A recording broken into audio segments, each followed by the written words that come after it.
Bismillahirrahmanirrahim. Assalamu alaikum dear viewers. It's Iqra Khan over here welcoming you on a behalf of Maths Box.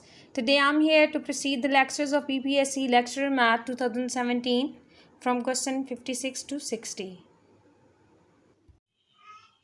Dear viewers, हम लोग discuss कर रहे थे PPSC lecturer maths 2017 के paper को और हम लोग क्वेश्चन नंबर 55 तक solution along with detail explanation आपको दे चुके हैं। आज जो हमारा टारगेट होगा वो क्वेश्चन नंबर 56 से क्वेश्चन नंबर 60 तक होगा। बहुत ज़्यादा इम्पॉर्टेंट है, बैचलर लेवल से ये क्वेश्चन उठाए गए हैं, ठीक है। और इसकी एक्सप्लेनेशन हर एक क्वेश्चन की हम बताएंगे आपको कि किस तरीके से है। थोड़ा सा आज का लेक्चर लंबा हो जाएगा लेकिन डिटेल सोल्यूशन हम आपको प्रोवाइड करेंगे इंशाल्लाह। लेक्चर की तरफ मूव करने से पहले मेरी रिक्वेस्ट उन लोगों से जिन्होंने अभी तक मेरे चैनल को सब्सक्राइब नहीं किया, प्लीज़ बेल आइकन को प्रेस कर दें और थम्स अप को भी दबा दें ताकि इस चैनल की रीसेंट अपडेट से आप लोग अवेयर रहें। तो टाइम वेस्ट किए बगैर मूव ऑन करते हैं क्वेश्चन नंबर 56 की जानिब। क्वेश्चन नंबर 56 जो पीपीएससी लेक्चर मैथ 2017 के पेपर का हिस्सा रह चुका है वो आपके पास कुछ इस तरह से है। The curve x4 + y4 - 2x² - 2y² + 1 = 0 has singular points. Option number A 4, option number B 2, option number C 1 and option number D 3। Question में वो आपको कह रहा है कि एक कर्व है आपके पास, ठीक है, और उसके बारे में वो आपसे ये पूछ रहा है कि उसके कितने सिंगुलर पॉइंट्स होंगे। तो पहले तो आपको पता होना चाहिए कर्व क्या होती है, फिर आपको पता होना चाहिए सिंगुलर पॉइंट्स क्या होते हैं, फिर हम इस कर्व जिसकी इक्वेशन ये दी गई है उसके सिंगुलर पॉइंट्स पर डिस्कशन करेंगे। कर्व क्या होती है कि एक आप आर्बिट्रेरी पॉइंट लेते हैं, वो जिस जिस जगह से गुजरता है उसको जब आप मिलाते हैं तो वो आपके पास कर्व होती है। मतलब बेसिकली एक पॉइंट का लोकस होता है। Path trace by point is known as curve, ठीक है। जो पाथ ट्रेस करता है एक पॉइंट उसको आप कर्व कह देते हैं। वो इस तरीके से हो सकती है, वो इस तरीके से हो सकती है, वो सिनोसाइडल हो सकती हैं, वो सॉटूथ हो सकती हैं। जिस तरीके से भी वो मूव करेगा पॉइंट, उन पॉइंट्स की पोजिशंस को मैच जब करेंगे तो आपके पास जो रिजल्टेंट बनेगा या जो फिगर मिलेगी आपको उसको कर्व कहते हैं, ठीक है। अब डिस्कशन है सिंगुलर पॉइंट्स की, ठीक है। स्टेशनरी पॉइंट्स होते हैं, मैक्सिमम मिनिमम जो है इन्फ्लेक्शन पॉइंट्स होते हैं। फिलहाल यहाँ पर जो है सिंगुलर पॉइंट्स पर डिस्कशन है। सिंगुलर पॉइंट्स आपके पास ऐसे पॉइंट्स होते हैं जिस पर partial derivative, first order partial derivative 0 हो जाए। सिंगुलर पॉइंट्स कौन से होते हैं? ऐसे पॉइंट्स होते हैं जो जिस पर आपके फर्स्ट ऑर्डर पार्शियल डेरिवेटिव्स जो होते हैं वो 0 हो जाए, मतलब वो वहां से खत्म हो जाए, वैनिश हो जाए, ठीक है। तो अब ये कर्व उसने दी हुई है। अगर तो ये आपको दी होती एक्सप्लिसिट इक्वेशन तो आप आसानी से क्या कर सकते थे, आप y को या x को सेपरेट कर सकते थे और सॉल्यूशन निकाल सकते थे, ठीक है। अब ये वो वाला केस नहीं है, ये अब 2 वेरिएबल्स में है, x और y है, ठीक है। इसमें से आप आसानी से डिस्कशन नहीं कर पाएंगे उस लेवल पर, तो आप इसका पार्शियल डेरिवेटिव्स लेंगे, ठीक है। पार्शियल, अब मैं सिंगुलर पॉइंट्स को निकालना सिखा रही हूँ। टोटल उसने पूछे कि कितने सिंगुलर पॉइंट्स हैं, तो आप इसका पहले x के रिस्पेक्ट से पार्शियल डेरिवेटिव ले लें, देन y के रिस्पेक्ट से पार्शियल डेरिवेटिव ले लें। तो x की रिस्पेक्ट से पार्शियल डेरिवेटिव, फॉर एग्जांपल मैंने इसको fx का नेम दे दिया तो वो मेरे पास हो जाएगा 4x3, ये 0 हो गया, -4x, और बाकी ये भी आपके पास 0 हो गया। सिमिलरली fy ले लें आप, चलिए मैं यहाँ पर कर देती हूँ। y के रिस्पेक्ट से करना है तो वो 4y³ हो जाएगा और ये 0 हो गया और ये -4y हो गया, ठीक है।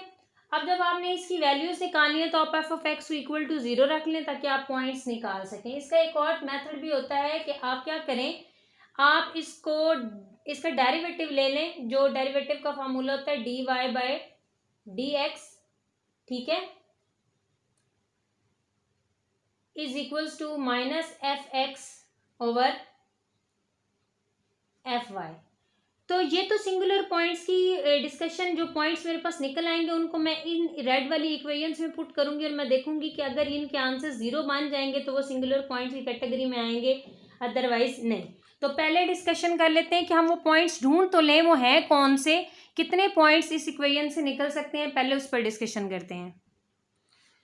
तो आप लोगों ने इसका डेरिवेटिव बेशक आप उस तरीके से ले लें, इकट्ठा इम्प्लिसिट इंटर लेवल का ले लें, बैचलर लेवल्स का ले लें, जिस तरीके से मर्जी ले लें। तो मैं इसका डायरेक्ट फार्मूला लगाने लगी हूँ dy/d(x), जो मैंने आपको यहाँ पर बताया है कि -f(x), ये बेसिकली कैपिटल मैंने लिया हुआ, तो कैपिटल f(x) और कैपिटल f(y) होगा। तो -f(x) मेरे पास आ चुका है, x³ - 4x, और y में 4y³ - 4y।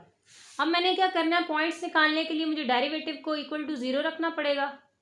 ठीक है, 4 मैं कैंसिल कर रही हूँ, x कॉमन ले रही हूँ, क्या हो जाएगा, x कॉमन लेने के बाद आपके पास यहाँ बचेगा x² - 1, और y में इसी तरीके से 4 ऊपर से कॉमन लेके कैंसिल हो चुका है, तो आपके पास y² - 1 आ जाएगा। इसका सोल्यूशन आपने बड़े ध्यान से देखना है, लंबी हो जाएगी वीडियो, मैंने पहले आपको बताया, लेकिन बेहतर नहीं है कि मैं डायरेक्ट आपको आंसर बता दूं, कोई और भी क्वेश्चन आ सकता है ना। यहाँ से ये नॉन जीरो इसके साथ मल्टीप्लाई होके वो 0 हो जाएगा, तो मीन्स आपके पास बचेगा x into x² - 1 is equal to 0। तो आइदर आपके पास x इज इक्वल टू 0 है, जब इसको मैं 0 के इक्वल रखूंगी तो यहाँ से मेरे पास दो आंसर्स बनेंगे, +-1। तो एक ये आ गया और दूसरा ये आ गया, मतलब 3 x की वैल्यूज आ गई हैं। इन तीनों को अब आपने क्या पुट करना है, सेपरेटली आपने क्वेश्चन में पुट करना है, ताकि आपको ऑर्डर्ड पेयर्स मिल जाएं। तो जब हमने x को यहाँ पर पुट किया तो आपके पास यहाँ पर जो इक्वेशन बनी वो आपके पास क्या बनी, y4 - 2y² + 1 इक्वल टू 0। और जब इसको आपने सॉल्व किया तो आपके पास ये चीज बनी y² - 1 का स्क्वायर इक्वल टू 0। यहाँ से y की वैल्यू आपके पास क्या बन गई, +-1। मीन्स आपके ऑर्डर्ड पेयर्स आ गए कि जब मैंने x को क्या लिया हुआ था, इस केस में अभी मैंने x को 0 पुट किया है। ठीक है, 0 पुट किया तो 0 के लिए एक मेरे पास आंसर आया 1, और एक दूसरा मेरा आंसर आया 0 के लिए -1। इसी तरीके से आप यही काम करेंगे। अब आप 1 पुट करेंगे, जब आप 1 पुट करेंगे तो आपके पास जो आंसर y के आएंगे, for x is equals to 1, तो y के जो आंसर आएंगे वही आप इस इक्वेशन में पुट करेंगे, तो आपके पास आंसर आ जाएंगे √2। ठीक है, तो यहाँ से आपके पास दो ऑर्डर्ड पेयर बन जाएंगे, 1 √2 और 1 -√2। इसी तरीके से जब आप ये x - 1 पुट करेंगे तो आपके पास दोबारा जो पॉइंट्स आएंगे वो आपके पास यही आएंगे, क्योंकि यहाँ पर इवन पार्ट्स है तो इससे कोई फर्क नहीं पड़ेगा आपके पास। ठीक है, तो आपके पास जो पॉइंट्स बन चुके हैं, जब आपने x को 1 पुट करना है यहाँ पर, तो आपके पास जो इक्वेशन बनेगी वो कुछ इस तरीके से बनेगी, y4 - 2y²। तो उसमें से आपकी 3 वैल्यूज निकलेंगी, कौन कौन सी, एक y0 निकलेगी, +-, तो यहाँ पर फिर टोटल आपके पास कितने पॉइंट्स हो गए, y को 1 पुट किया था, यहाँ आंसर 1 0, 3 आंसर्स आपके ये आए हैं। ठीक है, सिमिलरली आप क्या करेंगे, जब x को -1 पुट करेंगे इसमें, तो 3 आंसर्स आपके वहां से आएंगे, वो चले मैं इधर ब्लू से लिख देती हूँ, वो कौन से हैं, -1 0 आएंगे, उसके बाद -1 √2 आएगा, और साथ में आएगा आपके पास -1 √2।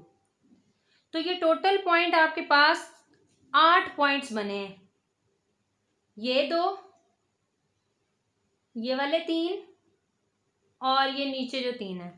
अब हमारा काम क्या है, हमारा काम ये है कि अब हम इनमें से चेक करेंगे कि कौन से पॉइंट्स आपके सिंगुलर पॉइंट्स, और सिंगुलर पॉइंट्स की डेफिनेशन मैंने आपको बताई है कि ऐसे पॉइंट्स होते हैं जिनके लिए पार्शियल डेरिवेटिव्स किसके इक्वल हो जाएं, 0 के इक्वल हो जाएं। तो चेक करते हैं चलें पॉइंट्स को, तो चेक करते हैं चलें जी पॉइंट्स को। पहले 0 1 को इसमें पुट करें रफली, तो देखें यहाँ पर ये f(x) तो आपके पास 0 हो जाएगा। ठीक है, और y(x) भी आपका क्या हो जाएगा, f(y) सॉरी, वो भी क्या हो जाएगा 0। यहाँ पर देखें आप 1 पुट करेंगे और यहाँ पर भी 1 पुट करेंगे, 4 - 4, मतलब ये जो पहला पॉइंट है ना 0 1, उस पर आपके आंसर्स f(x) और f(y) दोनों आंसर क्या रिफ्लेक्ट कर रहे हैं, 0 रिफ्लेक्ट कर रहे हैं। ठीक है, मतलब ये आपका एक पहला पॉइंट हो गया है सिंगुलर पॉइंट। फिर आप 0 और 1 को चेक करें, जब इसमें पुट करेंगे ये तो आंसर 0 बना देगा, जब इसको इसमें पुट करेंगे तो -4 + 4 हो जाएगा, मतलब ये भी सेटिस्फाई कर चुका है, तो 0 - 1 भी आपके पास सिंगुलर पॉइंट है। नेक्स्ट आप इसको चेक करें, 1 square root two, 1 square root two को जब आप इसमें 1 पुट करेंगे तो 4 माइनस 4 ये तो 0 हो गया है, लेकिन आप जब इसको इसमें पुट करोगे स्क्वायर रूट टू को तो वो आपके पास 0 नहीं बनेगा, दोनों को 0 होना चाहिए, मतलब 1 स्क्वायर रूट टू आपका सिंगुलर पॉइंट नहीं है। Similarly 1 minus square root two भी आपका सिंगुलर पॉइंट नहीं होगा। 1 0 को आप पुट करके देखें वो आपका सिंगुलर पॉइंट होगा, ठीक होगी बात। -1 0 को पुट करें वो भी आपका सिंगुलर पॉइंट होगा। सिंगुलर पॉइंट के लिए दोनों डेरिवेटिव्स को 0 आना चाहिए, ये सिंगुलर पॉइंट नहीं होगा, स्क्वायर रूट टू वाले सिंगुलर पॉइंट्स नहीं होंगे। तो टोटल सिंगुलर पॉइंट्स आपके कितने निकले हैं इस कर्व के लिए? 1 2 3 4। तो ये मैंने आपको डिटेल्ड आंसर दे दिया है कि जब कभी भी किसी किस्म की भी आपको इक्वेशन दी गई हो कर्व की, आपको उससे कोई सरोकार नहीं है कि वो सर्कल की, इलिप्स की है, जिस मर्जी कर्व की इक्वेशन दी गई है आपने सिंगुलर पॉइंट्स इस तरीके से निकालने हैं। पहले तो आपने कोऑर्डिनेट्स पॉइंट्स के निकाल लेने, फिर उसमें से चेक करना है कि आपके क्या हो, कौन से पॉइंट्स फर्स्ट पार्शियल डेरिवेटिव्स जो हैं उनको 0 करते हैं, वो आपके सिंगुलर पॉइंट की कैटेगरी में जाएंगे। तो question number 56 UPSC lecturer math 2017 में से the curve x4 plus y4 minus 2x2 minus 2y2 plus 1 equal to 0 है सिंगुलर पॉइंट्स 4, 4 सिंगुलर पॉइंट्स हैं।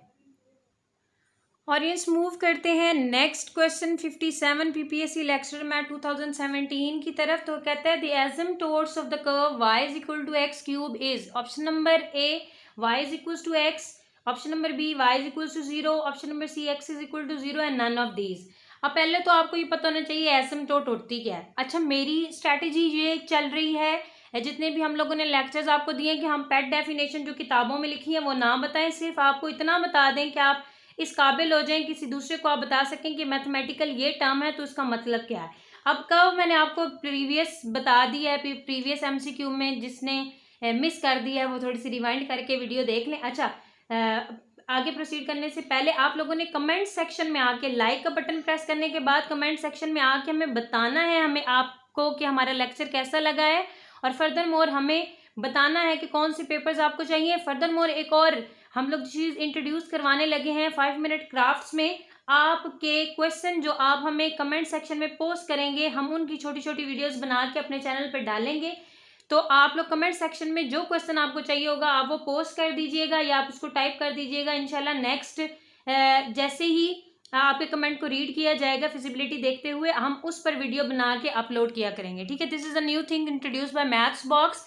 हम ओपन प्लेटफॉर्म देने लगे हैं कि जिसको जिस क्वेश्चन में प्रॉब्लम होगा वो कमेंट सेक्शन में आके वो डालेगा और उस पर हम नेक्स्ट वीडियो और 5 मिनट्स के अंदर अंदर वो हम लोग क्वेश्चन आपको करना सिखाएंगे, ठीक है। तो यहाँ पर जो फर्स्ट फोकस करना है एसिम्पटोट क्या होती है। एसिम्पटोट आम अल्फाज में एक ऐसी लाइन होती है जो कर्व के साथ साथ इन्फिनिटी तक चलती है इस तरीके से कि जब वो इन्फिनिटी तक के करीब पहुंचना शुरू हो जाए ना तो कर्व और उस लाइन के दरमियान में डिस्टेंस अप्रॉक्सीमेटली 0 हो जाए। मैं अगर इसको ग्राफिकली आपको बताऊं, वैसे रफ आइडिया दे रही हूँ। फॉर एग्जांपल ये कर्व है, ठीक है, और इसके साथ मैंने क्या करना है, इसके साथ मैं एक लाइन ड्रॉ कर रही हूँ। फॉर एग्जांपल यहाँ से मैं एक लाइन ड्रॉ कर रही हूँ, ठीक है, और इस लाइन इस कर्व के साथ साथ चलना है, इस तरीके से चलना है कि जब ये ब्लैक वाली लाइन इन्फिनिटी को पहुंचे तो इन दोनों के दरमियान ये जो डिस्टेंस आपको नजर आ रहा है ये अप्रॉक्सीमेटली 0 हो जाए। क्या हो जाए, इनके दरमियान में डिस्टेंस खत्म हो जाए। ये बेसिकली एसिम्पटोट होता है। अब यहाँ पर देखें एसिम्पटोट आप लोग जो होते हैं पार्शियल फ्रैक्शंस के लिए रैशनल एक्सप्रेशन के लिए फाइंड आउट करते हैं।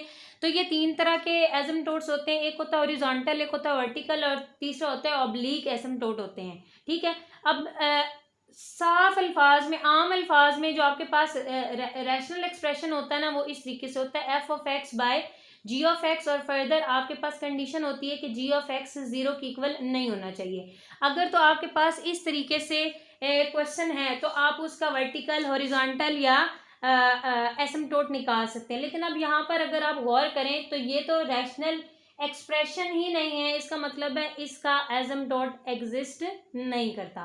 फॉर एग्जांपल मैं एक और क्वेश्चन आपके सामने एग्जांपल के थ्रू एग्जिस्ट कर लिखने लगी हूँ ताकि आपको पता चल जाए कि इनमें से आपने कहीं x is equal to 0 y is equal to 0 का मतलब तो नहीं है कि एसिम्पटोट एग्जिस्ट नहीं करता। जरा देखिएगा, जनरल क्वेश्चन चले ले लेते हैं। x बाय मैंने आपके पास जो रैशनल फंक्शन है या रैशनल एक्सप्रेशन है ना वो ये ले लिया x-2 का स्क्वायर। और मैं इसमें बताना चाह रही हूँ कि वर्टिकल, यहाँ तो मैंने आपको आंसर बता दिया कि इसका कोई एसिम्प्टोट एग्जिस्ट नहीं करता क्योंकि ये रैशनल एक्सप्रेशन नहीं है। अब जरा देखें कि वर्टिकल एसिम्प्टोट के लिए आप क्या करते हैं। वर्टिकल एसिम्प्टोट के लिए जो आपके पास डिनोमिनेटर होता है ना उसको आप इक्वल टू 0 पुट करते हैं। Means x is equal to 0 आपने पुट करना है for vertical asymptote.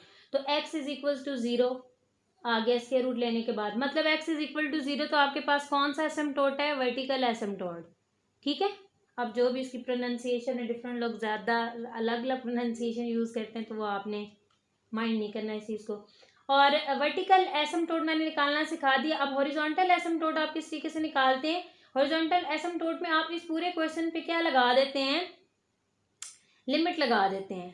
Limit x approaches to infinity और x-2 का स्क्वायर ओवर x स्क्वायर। अब ये देखें आपके पास इन्फिनिटी बाय इन्फिनिटी फॉर्म है, आप इस पे लोपिटर रूल लगाएंगे। लोपिटर रूल लगाने के बाद आपके पास जो आंसर बनेगा यहाँ पर वो क्या बनेगा, 2 इंटू x-2 बाय 2x।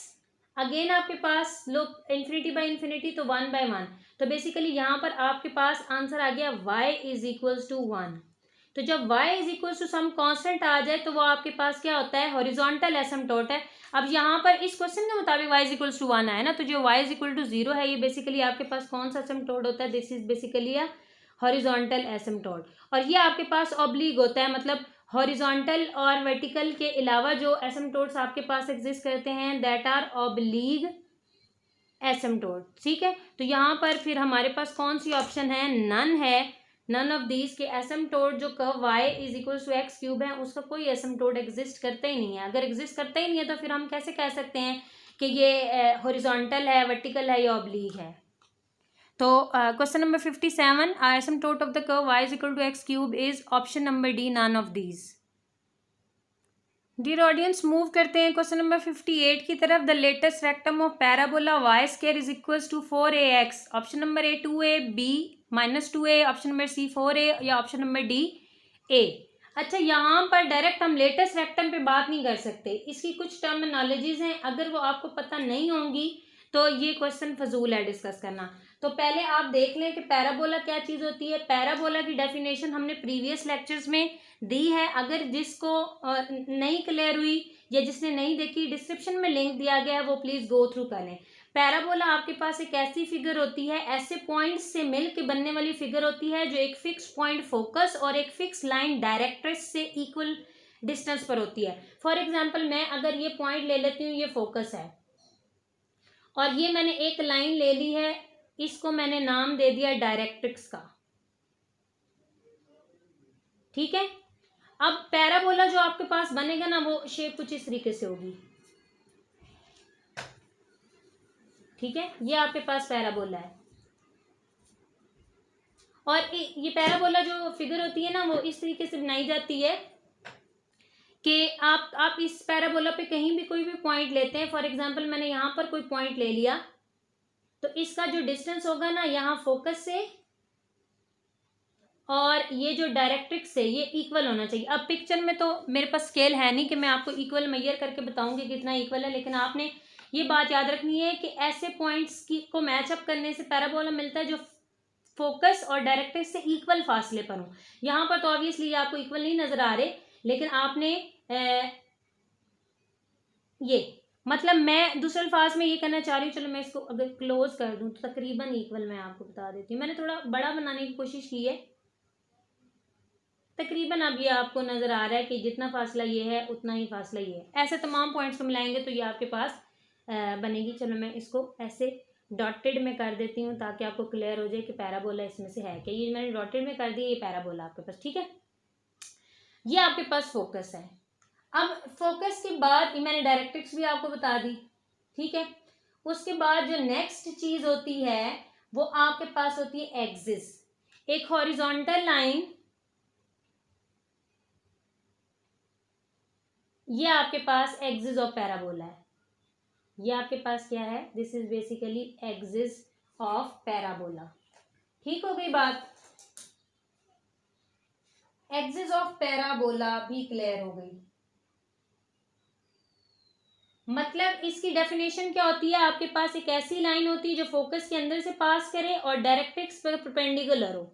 ये आपके पास डायरेक्ट्रिक्स है ना, अब स्केल नहीं है, चलें आप इस तरीके से गुजारा कर लें।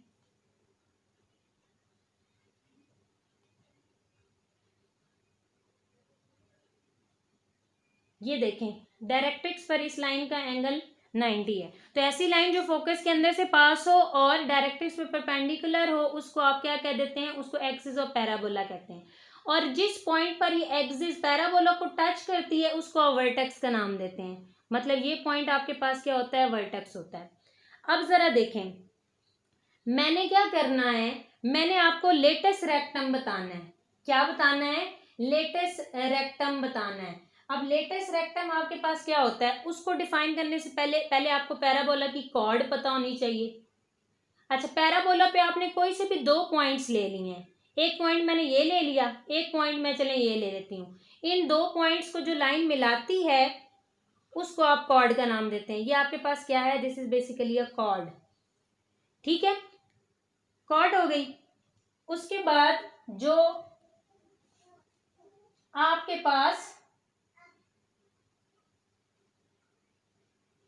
एक कॉर्ड होती है जो सेंटर के अंदर से पास करे, मतलब एक पॉइंट मैंने ये लिया हुआ ना, दूसरा पॉइंट मैं ये ले रही हूं इधर, तो ये अगर इस पॉइंट को मैं इस रेड पॉइंट को इस ब्लू पॉइंट से मिलाऊं तो ये फोकस के अंदर से पास होगी ना ये।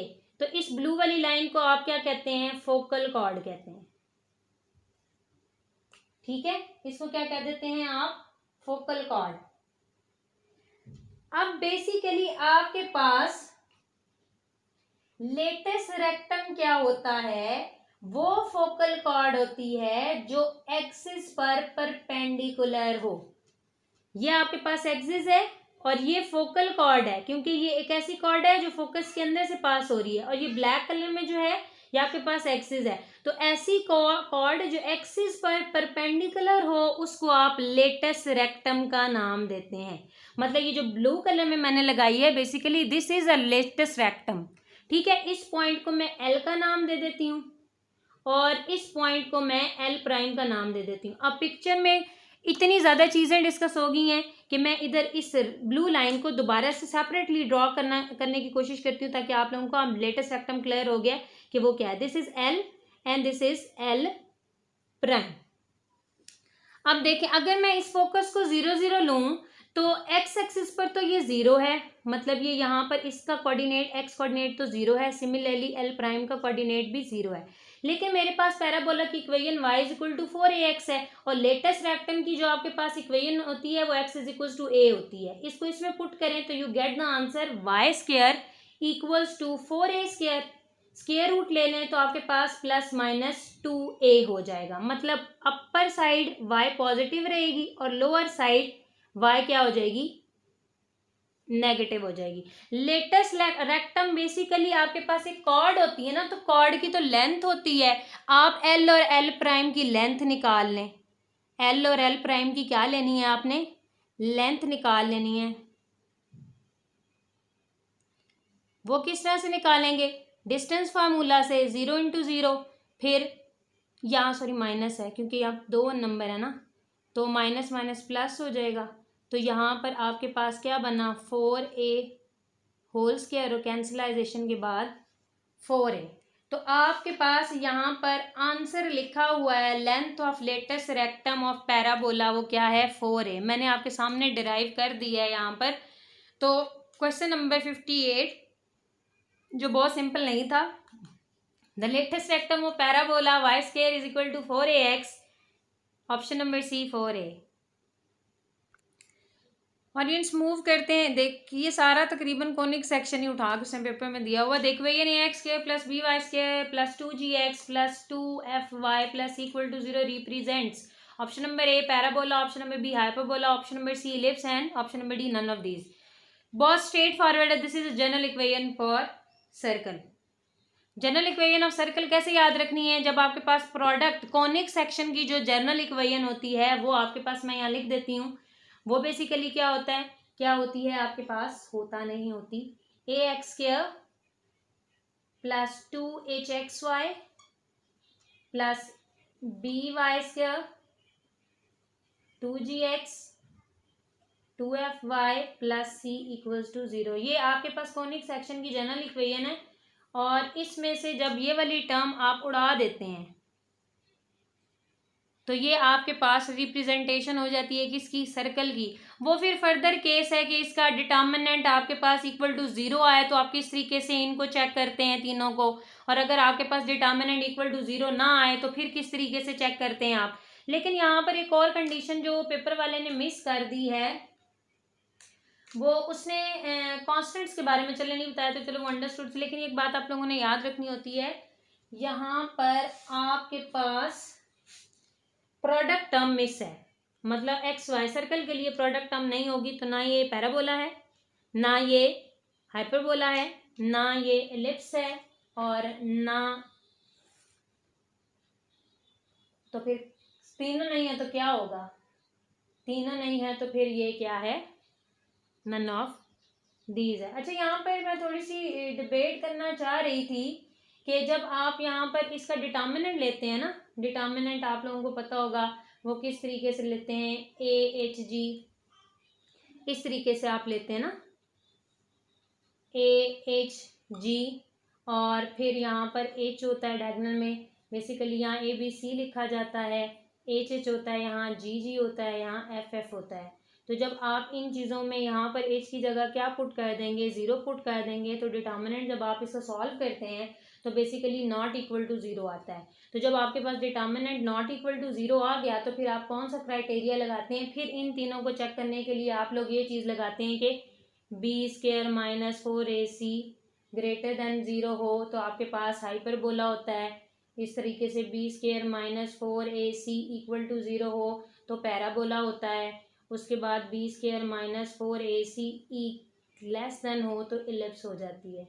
इसका एक और भी केस होता है कि जब डिटर्मिनेंट इक्वल टू 0 आ जाए तो फिर क्या है, हम फिर कभी जिंदगी में मौका दिया तो जरूर इस पर लेक्चर डिलीवर करेंगे। तो फिलहाल question number 59, the equation ax square plus B y square plus 2gx plus 2fy plus c equal is 0 represents a circle. ये किसकी इक्वेशन है, this is basically the equation for circle, जो कि यहाँ पर ऑप्शन नहीं दी गई, so none of these, option number d is correct for question number 59। आज के लेक्चर का जो लास्ट क्वेश्चन है, question number 6 from BPSC lecture math 2017, वो आप ये 2017 ना बेचारा खराब हो गया, इसे सही कर लेते हैं। If complex number lies in second quadrant then its conjugate lies in quadrant, कौन सा, 4 ही क्वाड्रेंट है, चारों ही ऑप्शन हैं। पहले तो जी आपको पता होना चाहिए प्लेन को आप 4 इक्वल पार्ट्स में डिवाइड कर सकते हैं, मतलब क्या कि आप एक प्लेन के 4 कोऑर्डिनेट्स बना सकते हैं। कोऑर्डिनेट्स अच्छे नहीं बने, दोबारा बना लेते हैं, ठीक है। अब इसको देखें, ये आपके पास होती है एक्स एक्सिस, ये होती है एक्स प्राइम एक्सिस, ये होती है वाई एक्सिस और ये होती है वाई प्राइम एक्सिस, ठीक है। ये आपके पास होता है फर्स्ट क्वाड्रेंट, ये होता है आपके पास second quadrant, this is third one and this is fourth one, ठीक है। अब जरा इनके सिंबल्स को चेक करें। इसमें आपके पास दोनों कोऑर्डिनेट पॉजिटिव होते हैं, एक्स वाले को आप पहले लिखते हैं, इसमें आपका एक्स नेगेटिव है और वाई पॉजिटिव है, इसमें आपका एक्स भी नेगेटिव है और वाई भी नेगेटिव है, ये बता रहा है ना एक्स नेगेटिव है और यहाँ वाई नेगेटिव है, और यहाँ पर एक्स पॉजिटिव है और वाई नेगेटिव है, ठीक है। ज़रूरी नहीं है कि वो आपको सेकंड क्वाड्रेंट ही दे, वो कोई और भी क्वाड्रेंट दे सकता है। नेक्स्ट पेपर में इंशाल्लाह सारों के लिए अल्लाह ताला बेहतरी फरमाए। तो वो कह रहा है कि आपका कौन से क्वाड्रेंट में लाई कर चुका है, कॉम्प्लेक्स नंबर सेकंड क्वाड्रेंट में। अगर वो सेकंड क्वाड्रेंट तो यहाँ पर है, फॉर एग्जांपल मैं जेड ले लेती हूँ कॉम्प्लेक्स नंबर, ठीक है, तो उसका स्ट्रक्चर फिर किस तरीके से हो जाएगा, -a प्लस आयोटा बी, क्योंकि सेकंड क्वाड्रेंट में तो आपके पास रियल पार्ट जो वो नेगेटिव है और इमेजिनरी पार्ट पॉजिटिव है। अब इसका मैंने कॉन्जुगेट लेना है, कॉन्जुगेट आप अप्लाई कर दें, कॉन्जुगेट से आयोटा का साइन चेंज हो जाता है, मतलब यहाँ से फिर ऑर्डर्ड पेयर मेरे पास क्या निकलेगा, नेगेटिव और नेगेटिव वाला। तो वो कौन से क्वाड्रेंट में पड़ा हुआ है, थर्ड क्वाड्रेंट में पड़ा हुआ है, तो ऑप्शन नंबर सी आपके पास करेक्ट है। So question number 60, if a complex number lies in a second quadrant then its conjugate lies in the quadrant 3.